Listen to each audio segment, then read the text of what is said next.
भगवत गीता यथारूप अध्याय 9 परम गुहा ज्ञान श्लोका 9.8 प्रकृतिं स्वाम अवष्टभ्यो विसृजामि पुनः पुनः भूतग्रामम् इमं कृष्णम् अवशं प्रकृते वर्षातु। भावार्थ: संपूर्ण विराट जगत मेरे अधीन है। ये मेरी इच्छा से बारंबार स्वतः प्रकट होता रहता है और मेरी ही इच्छा से अंत में विनष्ट होता है। तात्पर्य: ये भौतिक जगत भगवान की अपराशक्ति की अभिव्यक्ति है। इसकी व्याख्या कई बार की जा चुकी है। सृष्टि के समय ये शक्ति महत्व तत्व के रूप में प्रकट होती है, जिसमें भगवान अपने प्रथम पुरुष अवतार महाविष्णु के रूप में प्रवेश कर जाते हैं।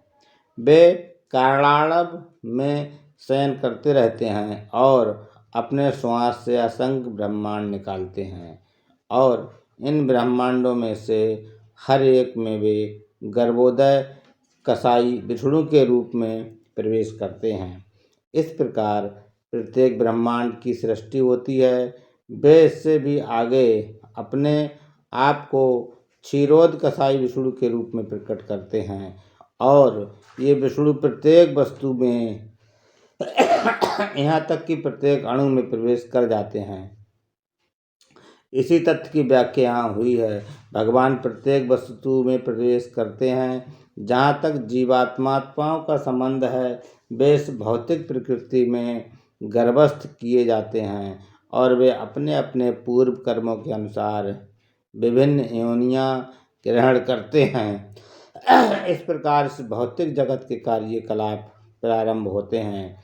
विभिन्न जीव योनियों के कार्यकलाप सृष्टि के समय से ही प्रारंभ हो जाते हैं। ऐसा नहीं है कि ये योनियाँ क्रमशः विकसित होती हैं। सारी की सारी योनियाँ ब्रह्मांड की सृष्टि के साथ ही उत्पन्न होती हैं। पशु पक्षी मनुष्य ये सभी एक साथ उत्पन्न होते हैं, क्योंकि पूर्व प्रलय के समय जीवों की जो इच्छाएं थीं वे पुनः प्रकट होती हैं। इसका स्पष्ट संकेत अवसम शब्द से मिलता है कि जीवों के इस प्रक्रिया से कोई सरोकार नहीं रहता। पूर्व सृष्टि में वे जिस अवस्था में थे वे उस अवस्था में पुनः प्रकट हो जाते हैं और ये सब भगवान की इच्छा से ही संपन्न होता है। यही भगवान की अचित्त शक्ति है। विभिन्न योनियों को उत्पन्न करने के बाद भगवान का उनसे कोई नाता नहीं रह जाता। ये सृष्टि विभिन्न जीवों की रुचियों को पूरा करने के उद्देश्य से की जाती है, अतः भगवान इसमें किसी तरह से बद्ध नहीं होते। हरे कृष्णा।